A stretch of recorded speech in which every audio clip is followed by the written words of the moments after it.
Hello and welcome to Shoot Reviews, bringing you episode 2 in our Punkamania era chronology with SummerSlam 2011. I am your host, the essence of excellence, Bobby Walker, joined as ever by the Mexican aristocrat, Rob Clegg.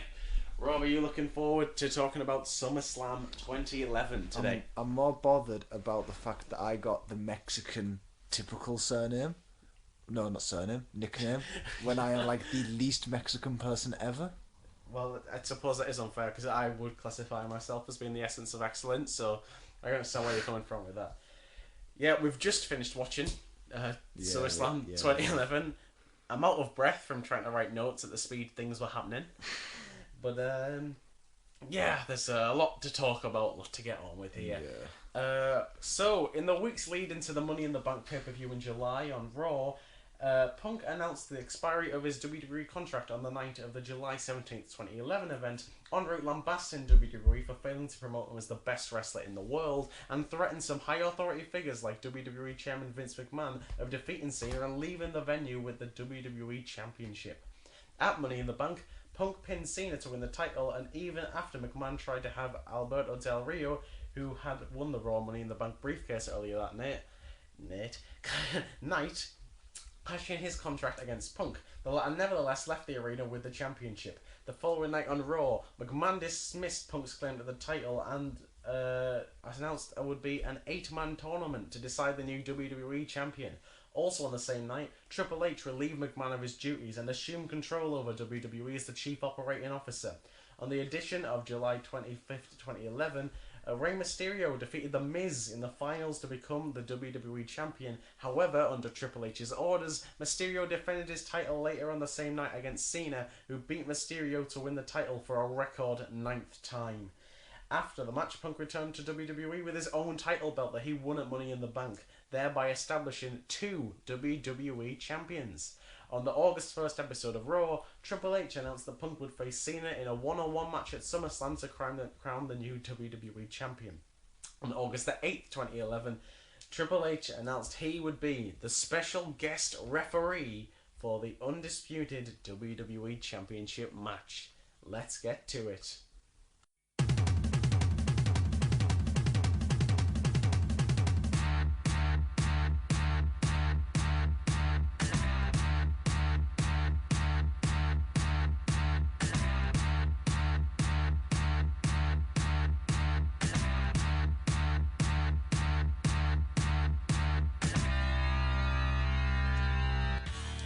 The date is August 14th, 2011, and 17,404 in attendance at the Staples Center in Los Angeles, California for Brought to You by 7-Eleven, WWE SummerSlam 2011. Your commentary team tonight is Michael Cole, Jerry Lawler, and Booker T. Your backstage interviewer is Josh Matthews, and your ring announcers are Justin Roberts and Tony Chimmel. There was a dark match tonight as the live crowd were treated to seeing Dolph Ziggler defeat Alex Riley. Tonight, we are going to see Mark Henry taking on Sheamus, Kelly defending her WWE Divas Championship against Beth Phoenix, Daniel Bryan taking on Wade Barrett, Christian defending his World Heavyweight Championship against Randy Orton in a no-holds-barred match, and in the main event, CM Punk taking on John Cena to determine the undisputed WWE Champion with Triple H as special guest referee. But first, we have the team of Alberto Del Rio and the Awesome Truth, that's the Missing Out Truth, taking on the team of John Morrison, Kofi Kingston, and Rey Mysterio. What a card. Okay, so we open with someone butchering the American National Anthem. It's horrific. It's Adam Jones from Tool. Is it Adam? Yes, Adam Jones from Tool. From Tool. Now, I quite like Tool. I've never heard of Tool. I quite like Tool. They're quite a good band, but they were relevant in the 90s, the early 90s. It's a horrific rendition It's of like the national anthem. And Americans get really patriotic about this as well. They'd probably all be offended by It's it. like... Deservedly so, as well. He was there, clearly trying to be Jimi Hendrix. I thought this too. I have written down, I think Hendrix did it better. Yeah, he's thinking, right, I'm going to be the perfect mixture of Kurt Cobain and Hendrix. That's a strange combination. Although both died aged 27. That's a fact Whoa.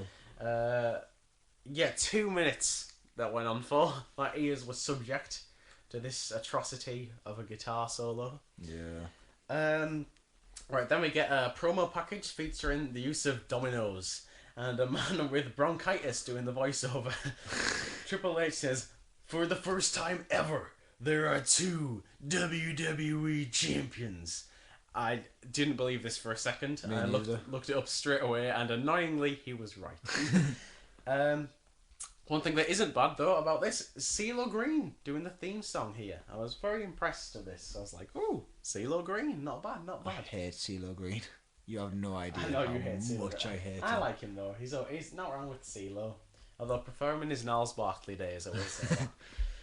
Alright, yeah, match number 1. The Miz comes out with the cool, inflatable, awesome letters that he had at WrestleMania. I love that. That he used for a good few years after WrestleMania. He used them forever, basically. I thought they were really cool, though. They were, but it's like... Jerry Lawler says what everyone is thinking with "Control yourself, Cole." He comes out, and then following this, Cole admits to being a cheerleader in high school. He said, No, didn't he? He got Cole a cheerleader, and Cole said, "Well, just feel like high school, you know." I was like, Yeah. okay. The Miz starts cutting a promo. R-Truth interrupts, which isn't effective because he still has no entrance music. I know, it's just So it's like, "The truth has set me free." dead. That's it. It's And not then even an it's in that interruption. moment. It's in that moment you realise how little a reaction R-Truth actually gets. Yeah. It's Well, just it's a dead 42-year-old man, I think he was at this point. He didn't get a reaction back in 2001. He's not going to get a reaction now. Yeah. Then R-Truth comes out and he says, "Spiders start with the letter S, just like SummerSlam starts with the letter S. And singing at SummerSlam is CeeLo Green. You know what else starts with the letter C? Conspiracy." What is happening? What? There's far too many S's in that sentence. That was hella sibilance right there. But I just don't understand. Del Rio cuts Truth off in a lovely looking black Ferrari this week. The- Money in the bank. Sorry, He go on. did it in the wrong colour Ferrari. I thought it was cool. I liked it. It was a cool colour. Yeah. But Ferraris are red. They are. It's very true. And also, all right. Cole mentioned when he came out the colour of the car being black onyx, like it made a difference. He was like It's black like, onyx. This shows that Del Rio's rich because he has a black onyx Ferrari. Not the fact that he has a Ferrari, the fact that he has black onyx. Yeah. So yeah, he comes out with the money in the brown briefcase in hand, and guess who's back? It's Ricardo Rodriguez. Tick had the day off, had Money in the Bank last month, but he's back for SummerSlam. We have missed him. Yeah, as Booker bigs up Alberto Del Rio, Cole very correctly points out that Booker is jumping on every bandwagon possible. Literally everyone who comes out, Booker's like, "Yeah, you're my boy, you're my boy." Yeah, Kofi comes out in breast cancer awareness pink, which is much better than the Susan G. Komen thing that went on in 2014. If you don't know about the Susan G. Komen thing, look it up. I can't be bothered getting so annoyed about it. Speaking of people I've missed, however, John Morrison is here. Oh, Yay! I love John Morrison. Love him. He's my boy. He's my boy, John Morrison.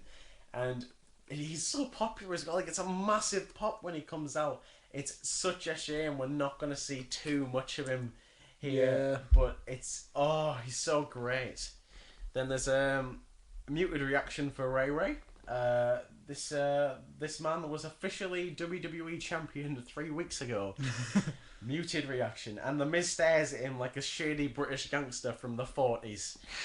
We cut back to Raw to see Miz sneaking up on Ray and throwing into the apparent tinfoil the WWE sign is made of. Yeah. It's just like, it was made of nothing. Alright, let's go through the match here. Kofi and Miz start off fast paced and we get Kofi's suspend your disbelief monkey flip.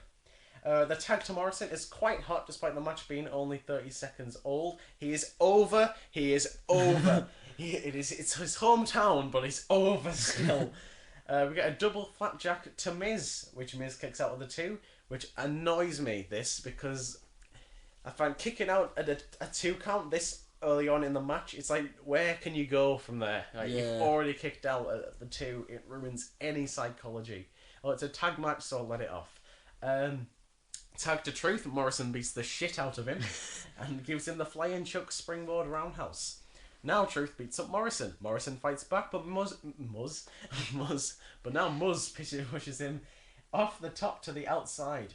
It's Truth versus Morrison, Muzz versus Mysterio. So, for the purpose of this match, current Money in the Bank briefcase holder and former World Heavyweight Champion Alberto Del Rio is feuding with Kofi Kingston.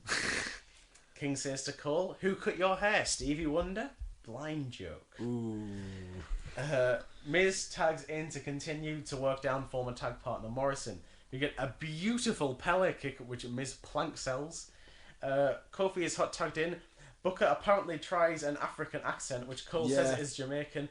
Is this continuity from Kofi's old days now? Yeah, but it's not either of those. It's a Booker T on 20 fags a day. It is. It is indeed. Kofi's old days continuity. Booker T. The continuity klaxon shall ring. What happened next?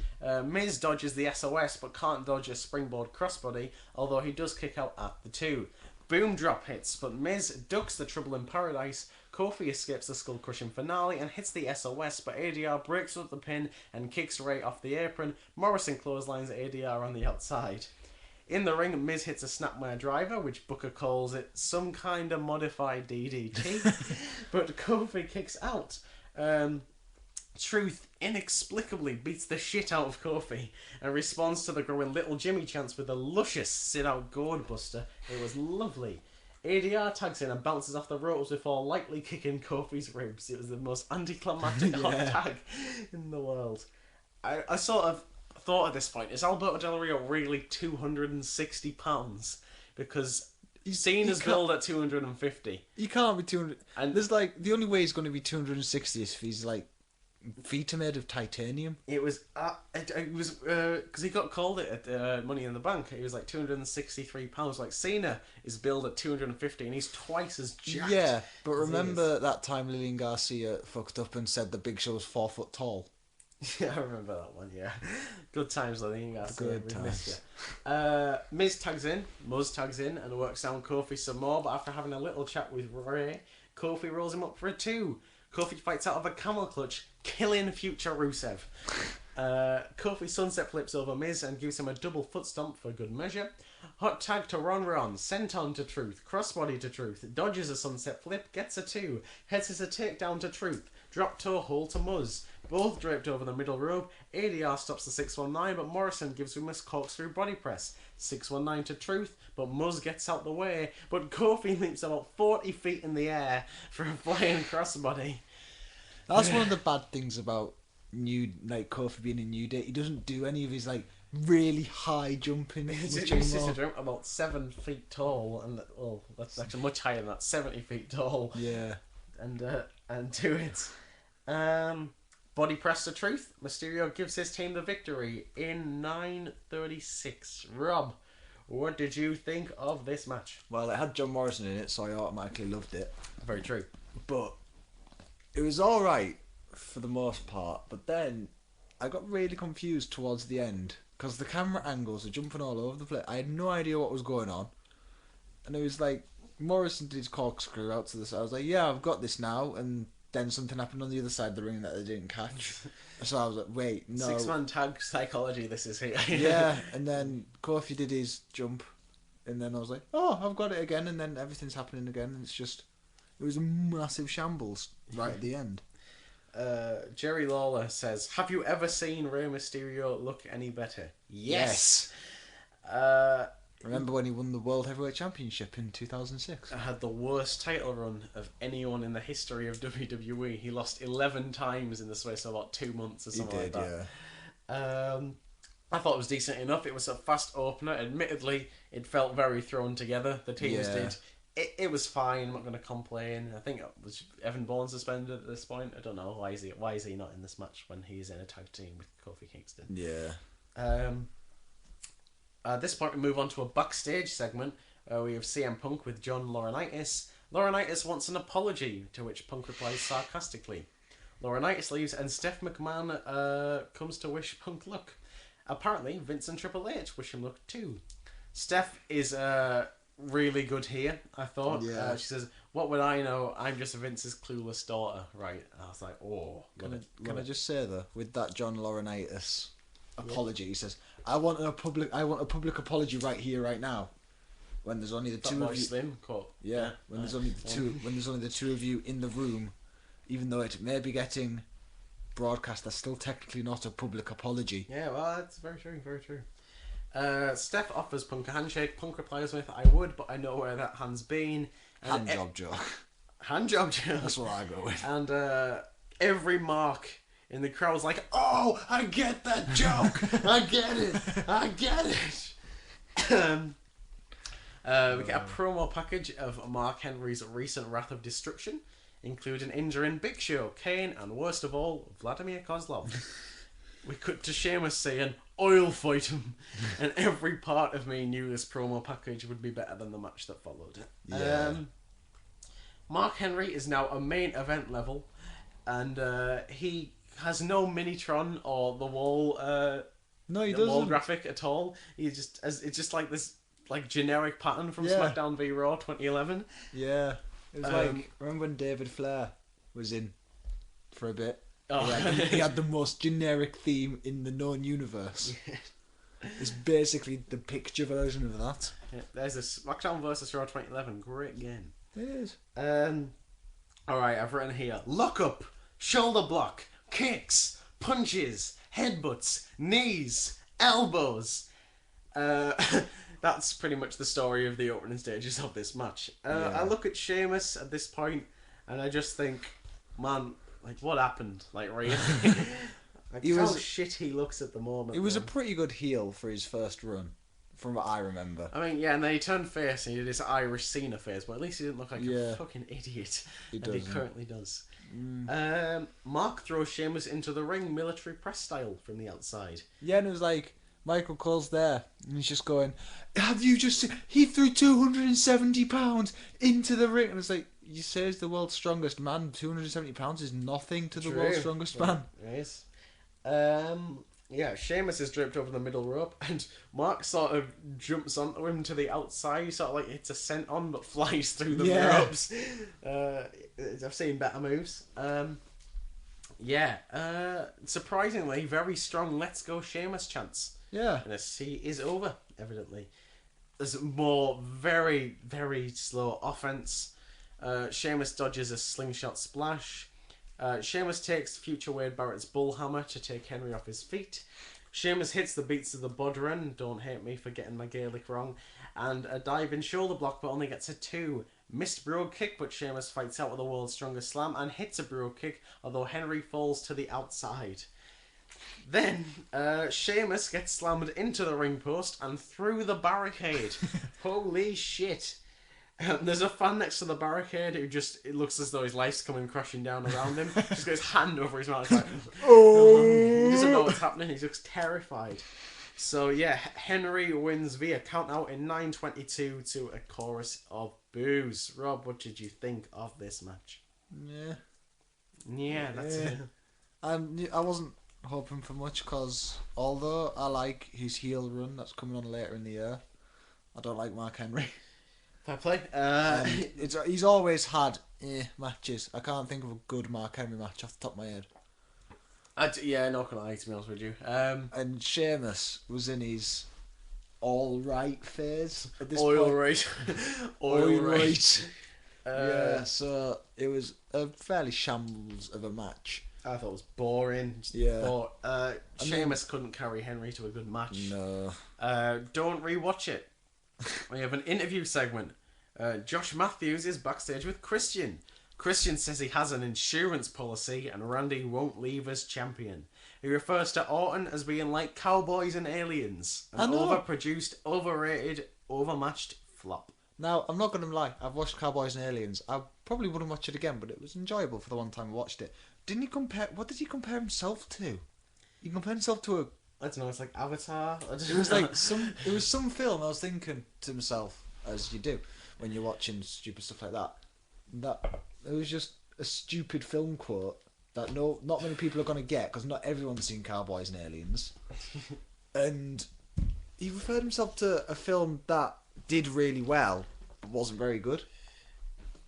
So he basically just said, I am the most overpushed person in the world, and I have no talent. Ooh. And then we have our music break.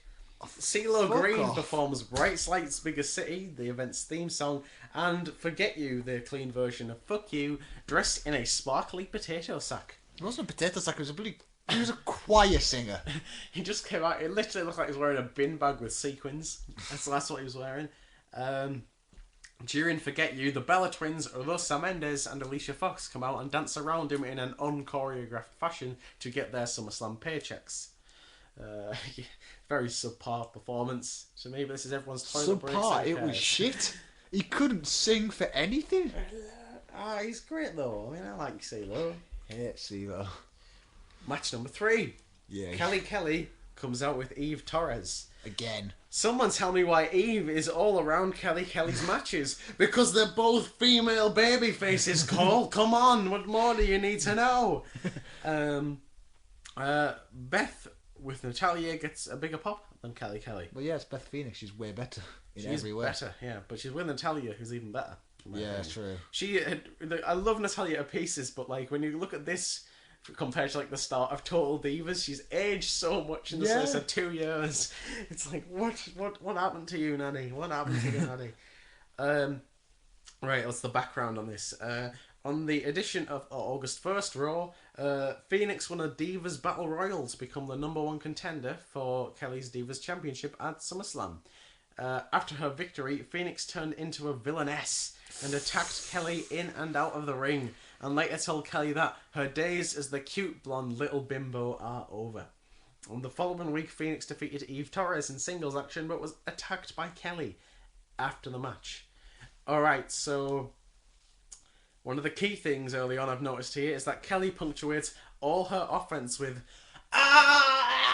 She was like a tennis player in the ring, wasn't she? Maria Sharapova gets into the match. Kelly takes it to Beth, hitting a head scissors. Handstand. Yeah, that was way better than the one with Brie Bella at Money in the Bank. Christ, yeah. Then handstand rope choke and crossbody to the outside. When they're on the outside, Booker T says, "Eve, just stand there looking good." My accents are getting worse. Worse than bloody... Is it Booker's African accent? I'm telling you. Yeah, well. Beth takes control with a military press throw into the rope. The commentators start talking about colours at this stage. Yeah. Booker T says the term turquoise blue, and Cole cuts him off saying turquoise is an actual colour. You don't have to say turquoise blue. It's like, oh god. This was in like, I loved this era of just comedy gold from Michael Cole. Oh, I hate it a lot. Some of it's good, but I hate it. It annoys me mostly. I loved so much of it. Oh, it was just, it was like Michael Cole's gimmick was crap, but his commentary was like, remember when Kane set Jim Ross on fire? Oh god. And then Jim Ross's commentary after that became like liquid gold. Yeah. It was beautiful. It was like, some of it was just like that, and I was loving it. Cole feels he is better than Kelly because he isn't airbrushed in his photos. Yeah, I didn't get that.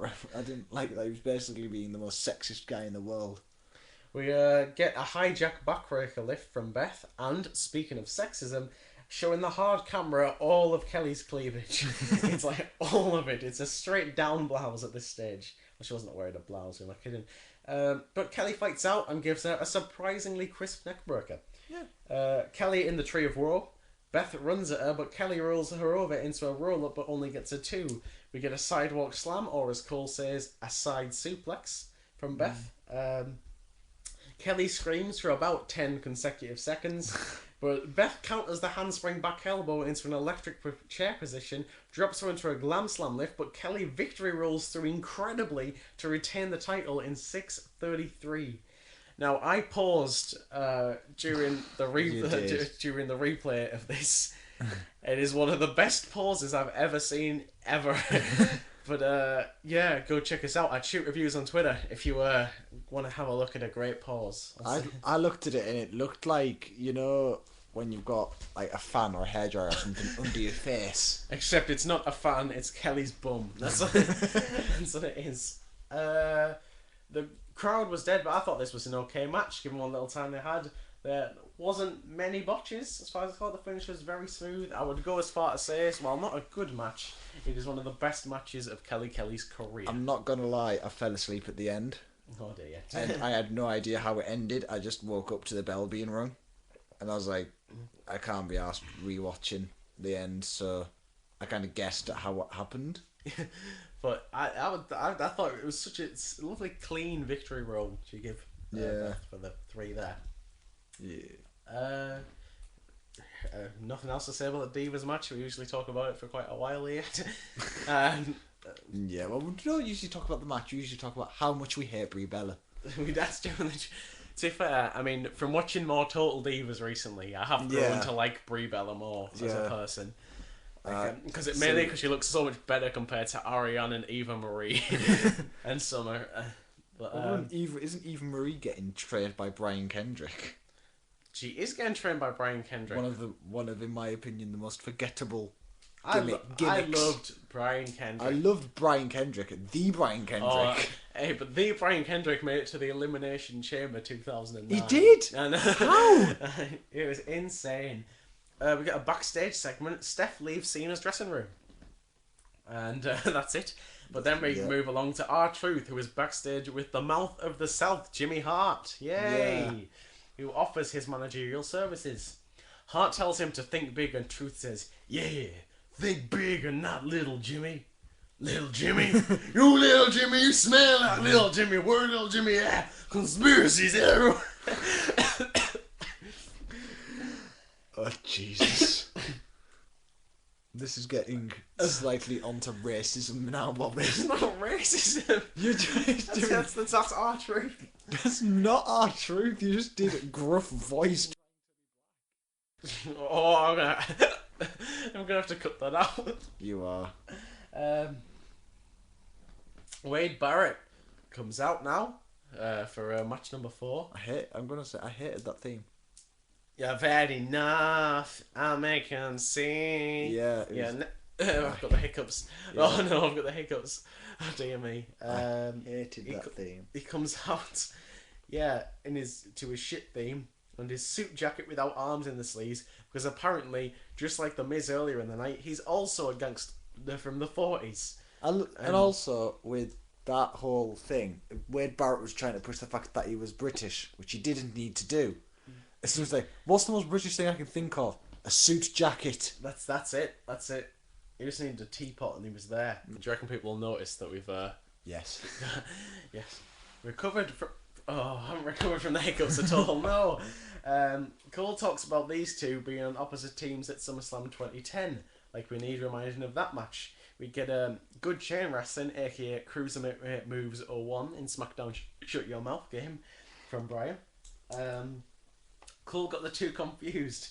King asks if it's because he's distracted that Jenny McCarthy is behind them. Could you feel it? Like, feel the weight of the name drop? Did you feel it? Feel that name drop? We both had to Google her. Yeah, you know I looked up actress and former Playboy model. That's who she is. Really? Cole says Daniel Bryan hasn't even shaved yet. Really not foreseeing his future gimmick there. We get a massive height on a corner dropkick to Barrett. Bryan tries for a surfboard, but Barrett won't let him. It makes sense psychologically, but looks shit. Winds of change out of nowhere for a 2. Barrett takes control and gets another 2 after a flying forearm smash at Tito Santana's old finishing move. Mm-hmm. Big boot off the apron, which looks legitimate. It was great choreography. It looked brutal. But when Bryan gets back in the ring, Barrett only gets a 2. The two fight on the apron. Bryan fights out of a wasteland and kicks back to the floor. Flying knee off the apron to Barrett. Back in the ring, Bryan goes top rope and hits a forward missile dropkick, one of the handful of moves which are single-handedly shortening his career. Continuity from SummerSlam. No, from Money in the Bank. Booker refers to his fay-five again. Really? I'd sort of zoned out in this match. I'm not going to lie. And I just... Were you conscious for any of this pay-per-view? I was conscious for the majority of it. I just wasn't conscious of the Divas and match in this match. But I was thinking, God, he didn't mention Booker's fay-five. I'm quite glad he didn't mention that. Fay-five, no, it was back the fay-five. It's out again. The big boot turns things around once again. Brian sort of turns a wasteland into a guillotine choke. He locks in the bell lock, but Barrett gets to the rope. Barrett is on the second rope and he pushes Brian onto the top rope and then clotheslines him off. Wasteland for the win at 11:47. Did I miss anything? Was anything inaudible through my hiccups there? I don't know. Alright, anyways, go. What do you think of Well, this match? for the bit that I watched, it was okay. Then Cole's commentary just made me zone out. I just didn't want to listen to him anymore. Well, okay. So I was like, so when I zone out, I think about things. I looked up the history of the ECW Championship. History. Tell you who the first champion was? Jimmy Snuka. That's what it says when I looked up. Shane Douglas. I'm going to look it up again. Right, you can't just no. Shane Douglas did the whole thing where he lifted the belt up and he was like, "This is the ECW Championship, not the NWA Championship." True. Big moment in wrestling history. Yeah, I'm not very good in that era, but 1992. It's my almost. Well, it's not really my era. Really, the new gen's my era, but yeah. Yeah. Anyways, the Barrett versus Bryan match. It was a good match, but I thought both men are capable of much more. They had 12 minutes and they could have done a lot more with it. Yeah. To be honest with you, though, which made me annoyed about the ending of this match, I really hate the Wasteland as a finisher. It looks shit. Yeah. But there are some good finishes because we now hit the midway point of the pay-per-view with the halftime 5. We might come up with a better name for the segment in and the I future. was right, look. Jimmy Snuka. 92. Alright, okay, fine. See, Okay. I win. Right, so, Rob. Yeah. Top 5 finishing Let me just get maneuvers. Let me just get it up. Right. Okay, number 5. Number 5. This is my dubious one, as I told you before. There's a bit of a dubious one. Okay. I'm going to go with the lion salt. He's put people away with it, I think, Yeah, before. yeah. It's Most of my favourite finishes are, ooh, look at that. I like the look of that. And the lion salt I just loved, because Chris Jericho wasn't, when he was in WWF, I haven't really seen his ECW or WCW days, he wasn't that much of a high flyer. He had elements. He was in WCW. He was Yeah. one of the cruiserweights in WCW. Yeah, but in WWF he didn't have that sort of twang to him. So when he did his line salt, I was like, oh my god, this is one of the coolest things I've ever seen in my life, because it was one of the first sort of flip things I'd ever seen. Oh, well. I don't think there's anything wrong with the lion salt, anyways. No. It's a good enough move for me. My number 5, also from our boy Chris Jericho, the Lion Tamer. Not the Walls of Jericho. Not that Boston Crab thing. The one where he sort of he lifts him up and has his knee on his neck. Yeah. And he just stretches him out. Stu Hart would be proud of it. Mainly because he's Canadian, but you know what I mean. I did because he's stretching him too. Yeah. Yeah, and it was quite sad towards the end, of Jericho's career. I'm talking like 2011-ish. The suit wearing run. Yeah, because he just didn't use the Lion Tamer as much, and it was a sad day for everyone. Just cause it was pretty sad. Very true. Okay, number 4. My number 4. Now, some people are not going to like this because it's a meme, but I really like the RKO. Fair and play. Not the actual move, but the way it can happen. Like, the first thing that made me love the RKO was on one episode of Raw, where Evan Bourne's doing Airborne. The Airborne, yeah. And RKO, I absolutely loved that. WrestleMania this year, the curb stomp turned. Oh my RKO. god! Oh, it's the height he gets up off that curb stomp. I know, as well. beautiful, It's immense. Oh, I loved it. yeah.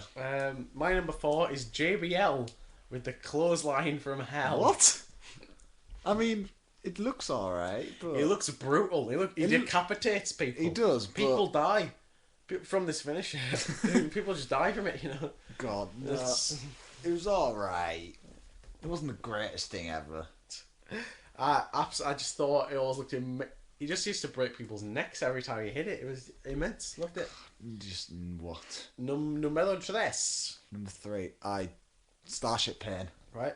Cause this John Morrison is the best. He's the best at everything. He is, but But I did think of when he was Johnny Nitro of his standing moonsault. Standing shooting star, you mean? Yeah, close enough. Yeah. But yeah, I just preferred Starship Pain for the, what was it, 2011? Yeah, it was 2011. Extreme Rules, where he did Starship Pain atop the cage. Oh yeah, that was the thing. Because the problem I usually have with Starship Pain is that he gets no height off it whatsoever. He just hits the ropes and falls and swings a bit. That's my issue with that move. I saw that, but I still found it impressive that he was able to do an entire flip. Well, true. That's true. Yeah. My number 3. A lot of people have done this move. Sting has done this move. Is Brian Chance a sharpshooter? Yeah. Well, there goes my build up to that one. Yeah, no one does it better than Bret Hart. No one is absolutely best at it. He's the best wrestler ever. Yeah. I'll go with that. Well, my favourite anyways, therefore.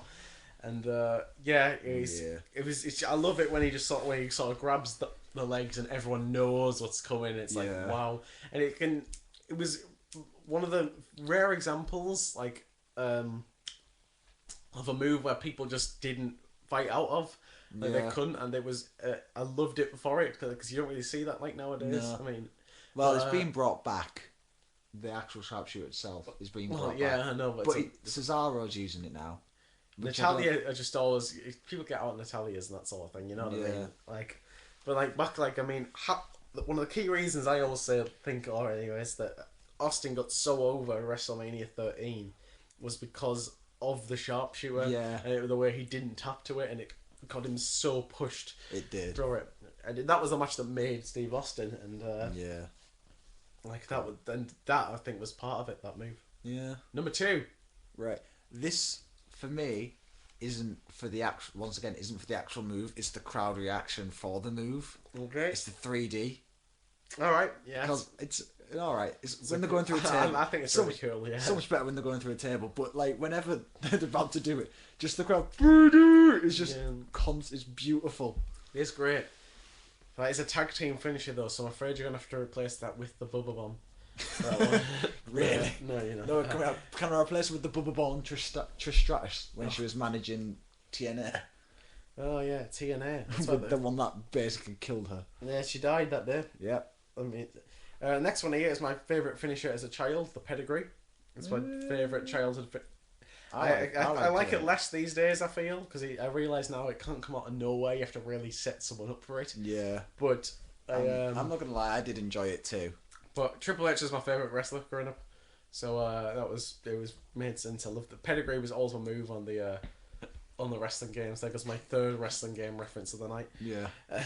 What's okay? Yeah, number 1. This is a very, very new one, and as I said, I like to look at things. Okay. And I love the red arrow. I love the fact that you get so much height because for a shooting star press you already need fucking height. Yeah. He gets, in my opinion, he gets a bit more height. Oh, well. And he's up doing shooting star press, rotating. It's like Seth Rollins. Was it the dragon flip? I call it the dragon flip. What? Do you know that move that you kind of used for 2 matches in the finisher? No, I don't really. Oh, there's one where the stand-in Shiranui, the one where he flips over him. Yeah. Oh yeah, that one. Yeah. Yeah. Okay. It was like that, but he never hit. Seth would never hit it, so I just preferred. I believe that move is called the Seth Walker. My number 1 is the RKO. That's a favourite finisher ever. It's just amazing. It's truly great. It's just out of nowhere. You'll get to hear us talk about it later on as well. But I love it so much. Out of interest, since I didn't mention any sort of aerial maneuver, my favourite aerial maneuver of all time is the Vader Salt, bar none. It is amazing to see a 450-pound man doing a moonsault. It's great.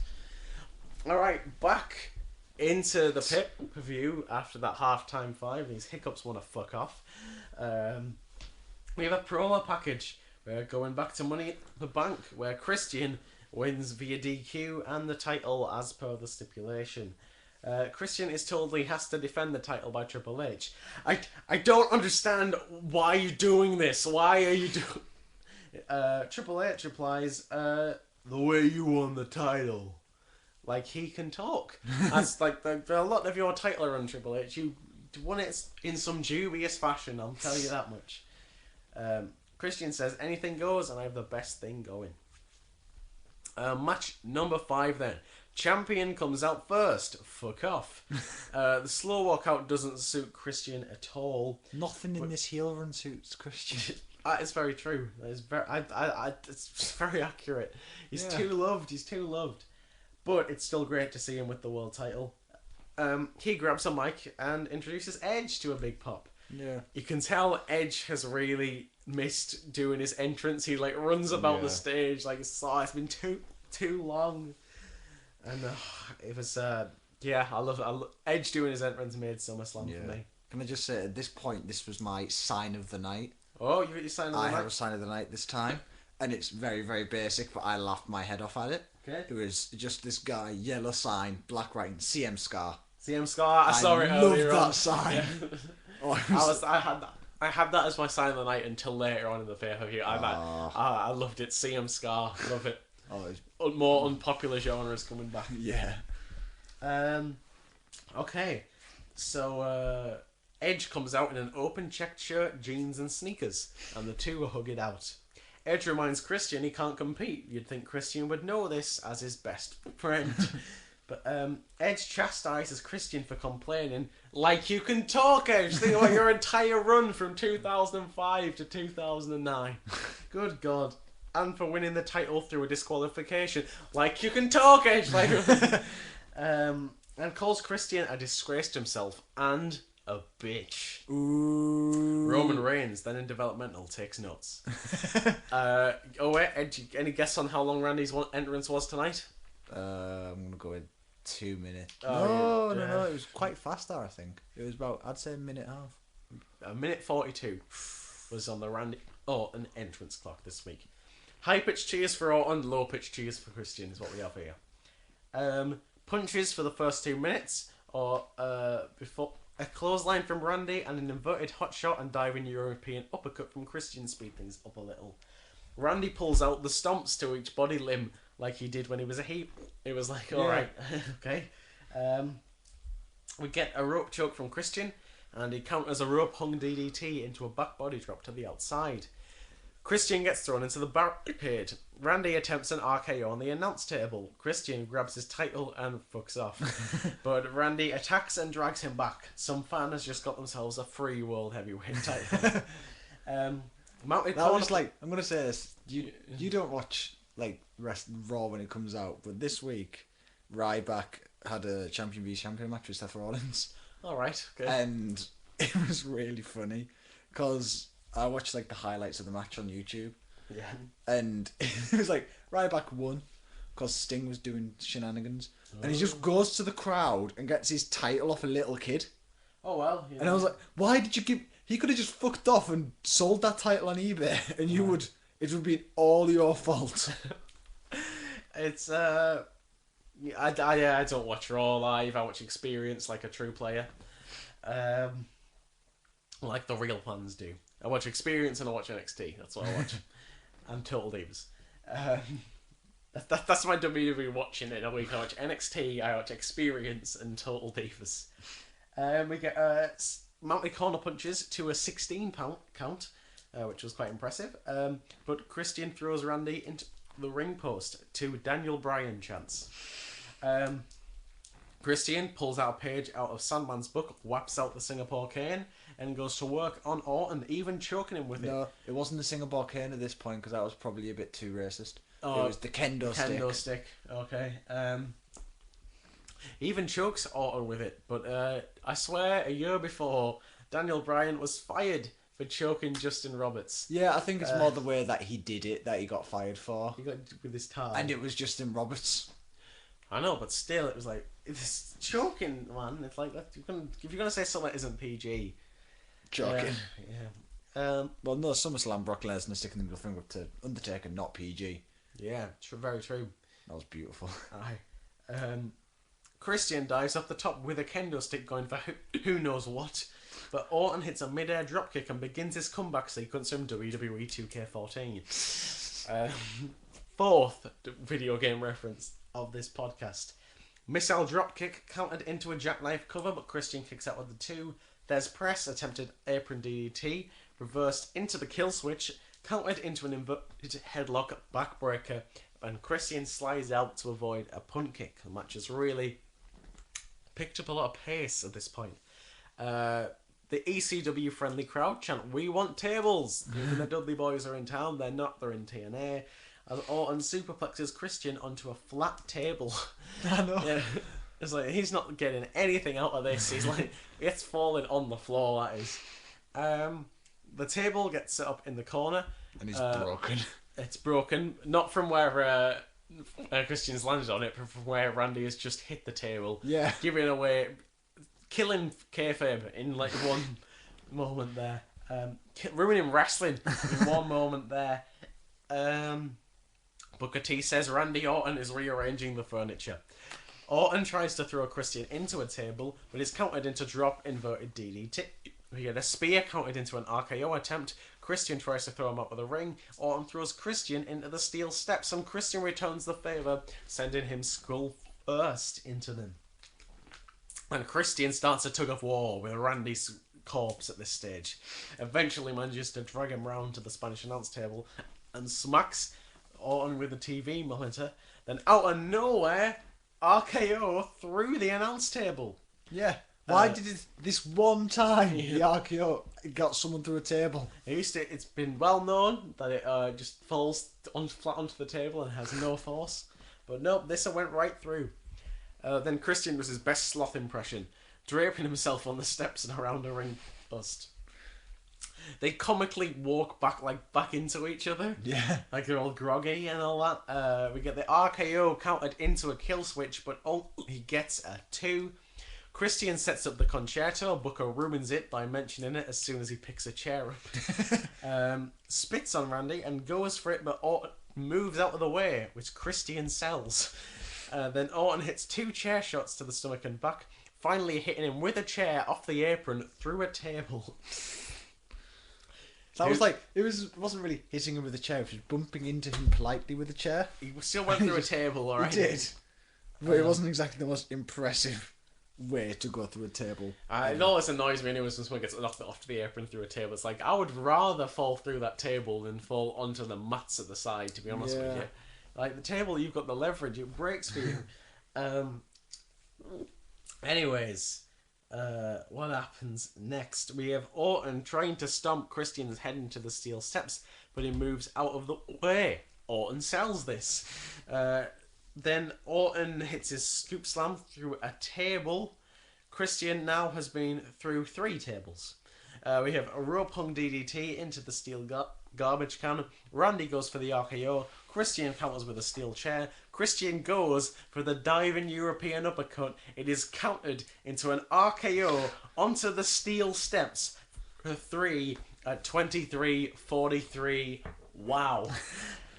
Your reaction to that RKO was one of the most surprising things I have ever heard in my life. You were just so, oh my god! I loved it. I love the RKO. That was beautiful. Oh, it was... We get a great match. The Cowardly Heel was still applauded for his efforts. Yeah, it was like Edge came out to try and make Christian more heel. Yeah. And it didn't work. Yeah.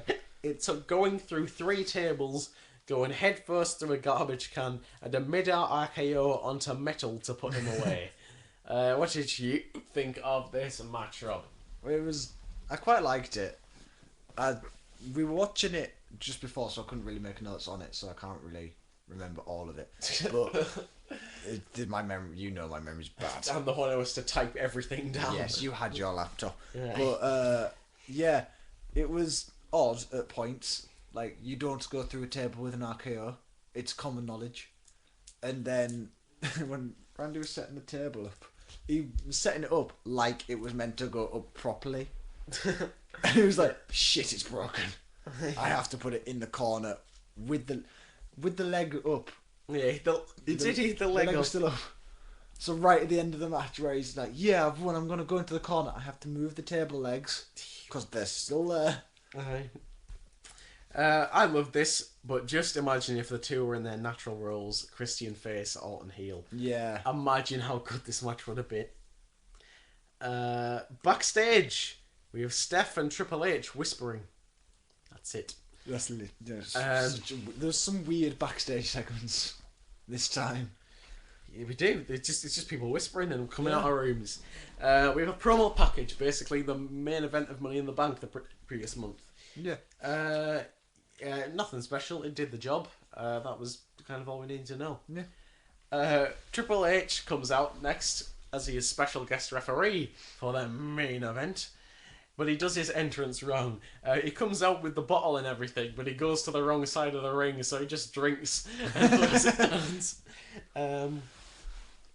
Then CM Punk, the real champion, is coming out first. Fuck off. Then massive cheers for Punk as per. He's better as this outspoken babyface than the heel role that we're going to see him in. The outspoken heel we're going to see him as. Yeah. Eventually here. We got my sign of the night at this point here. We had there's two speech bubbles on this sign. One said "Let's go Cena," the other one said "Yabba dabba doo." Love that sign. Oh, I still prefer Bring Back Orlando Jordan. Bring back Orlando Jordan. I'm not Indeed. gonna lie. Despite being in a more neutral territory, there's still massive boos for Cena again. This is for the undisputed WWE Championship, as Justin Roberts says, but Punk mouths, "That's me." Punk kisses the belt before giving it to Hunter to lift up. King says, "This has never happened before." Right, there's never been two WWE champions at the same time. That is a fact, as I was proven wrong There's been about 17,000 unification matches. There's been unification titles, matches, titles with the European. The European title is like, no, we can't have a European title. We'll make it the Intercontinental title as well. Everything becomes the Intercontinental. Didn't the Hardcore Championship? Yeah, the Hardcore. Actually, no. I think it would go Mick Foley and Edge, co-Hardcore champions. Co-Hardcore champions. After Mick Foley had retired twice, and. At this point here, we have female cheers as Cena removes his shirt. We're underway with a lockup. They stop to let the crowd do their dueling. "Let's go Cena, CM Punk!" chants again. Because a pop as Punk hits a shoulder block, which is the story of this match. Awkward leg trips and roll-throughs occur. There is a fucking year-long rest hold before a gut-wrench suplex from Cena finally liven things up, and then there is a snap suplex to rest hold again. Scoop slam, running pull drop, rest hold again. Punk fights out with a knee and some fast offense, then a few fallen headbutts get a 2 already. They're too early again. Then there is a body scissors, which Punk screams at Cena to give up in, like anyone's ever been put up with the body scissors. Cena fights out of this body scissors nonetheless. There is an attempted STF, which gets reversed. He then gets hot-shotted on the rope and a triangle dropkick, but Cena to the outside. Kicks to Cena on the floor. I would like to point out at this point, Triple H has been so fair so far, to the point I'd completely forgotten he was the referee until the commentators mentioned it. To be fair, the only reason I knew he was the referee throughout the match is because no referee has muscles that big. No referee 6'5". Yeah, then there's a swinging side slam from Cena, and King says he has gorilla-like strength. Fruity Pebbles chants fill the arena. We have a series of near falls through roll-throughs and other quite ineffectual moves. Then here we go. Here is a consecutive move thing.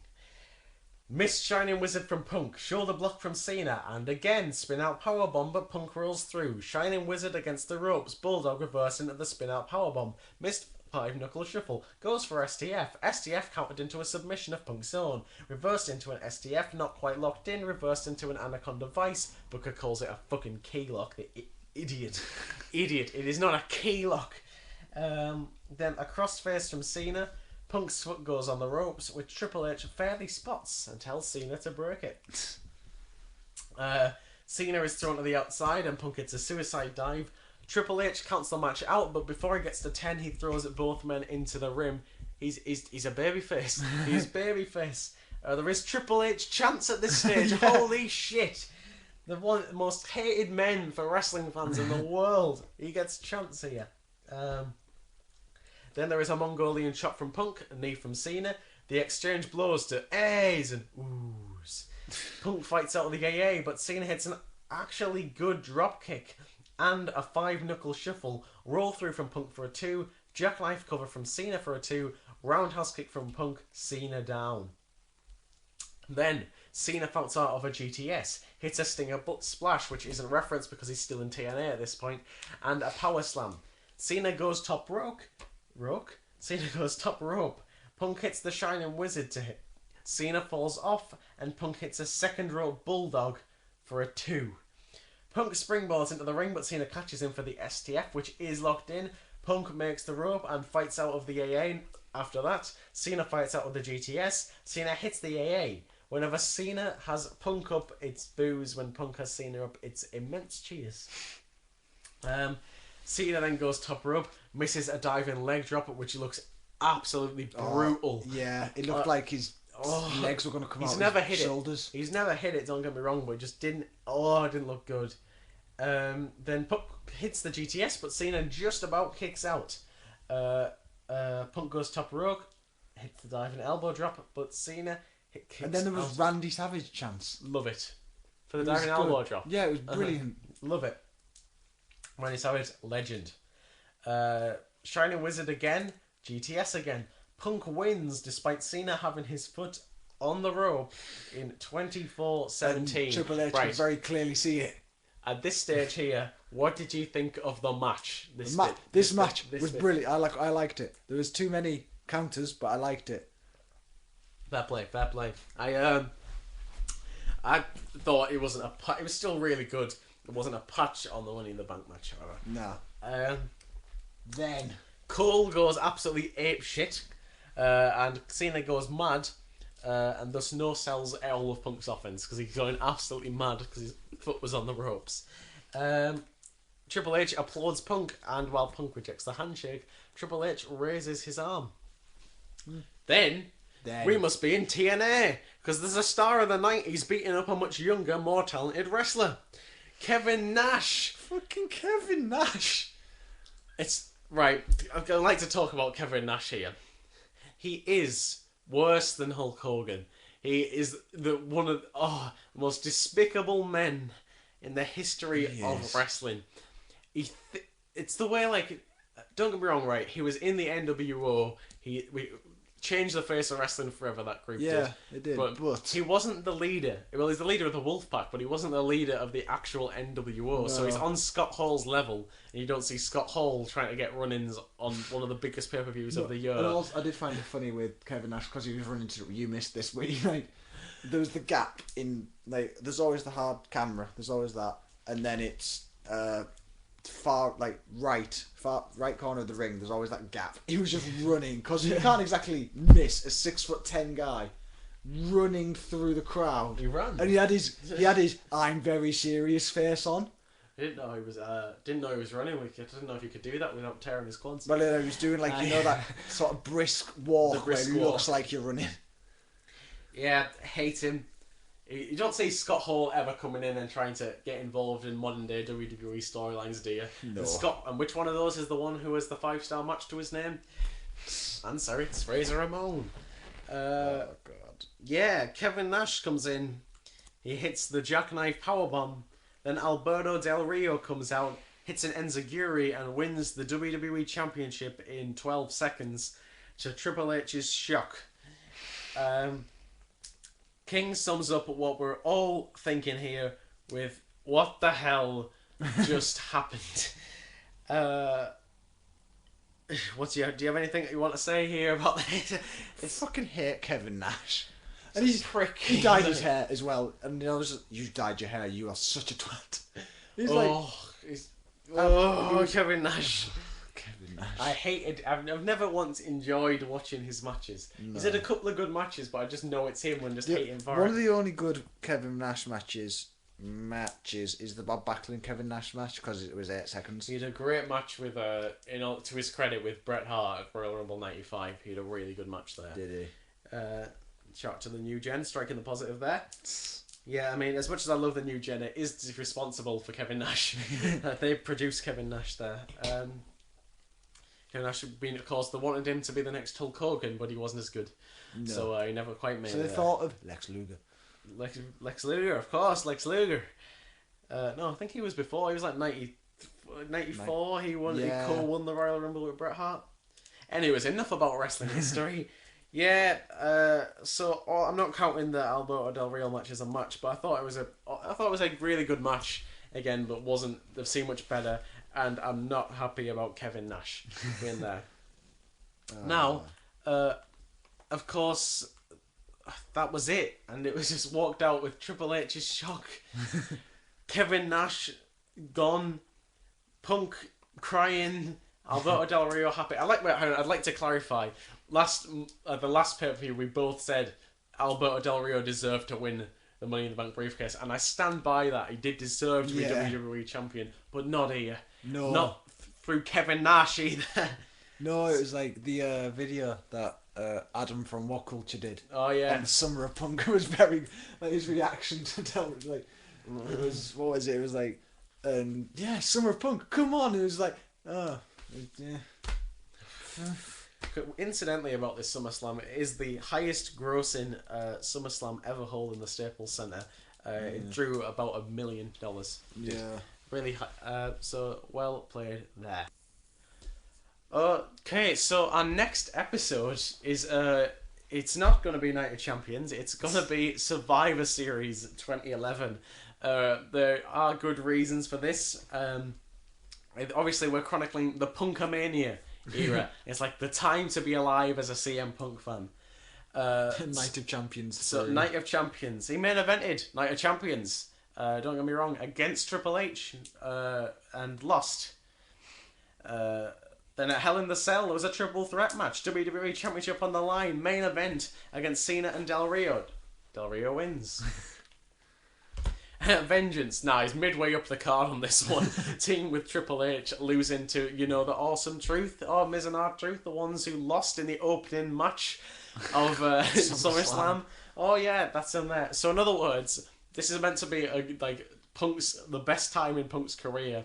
And it would do it no justice to do those 3 pay-per-views. No. And also, I don't think anyone wants to listen to us just moaning for an hour and a half. Yeah. For the next 3 episodes. But yeah, Survivor Series will see CM Punk once again challenging for the WWE title in a better time to be alive, because none of the matches that he had of these 3 pay-per-views were anything spectacular, or else we might have done them. But no, they weren't. Even though it's the best time in Punk's career, still not main event in Survivor Series. So, yeah, because the Tooth Fairy's back. He is. But that's a story for another time. Our next episode will be Survivor Series, but before we head there, it is of course to do. Rob, what was your match of the night? Match of the night.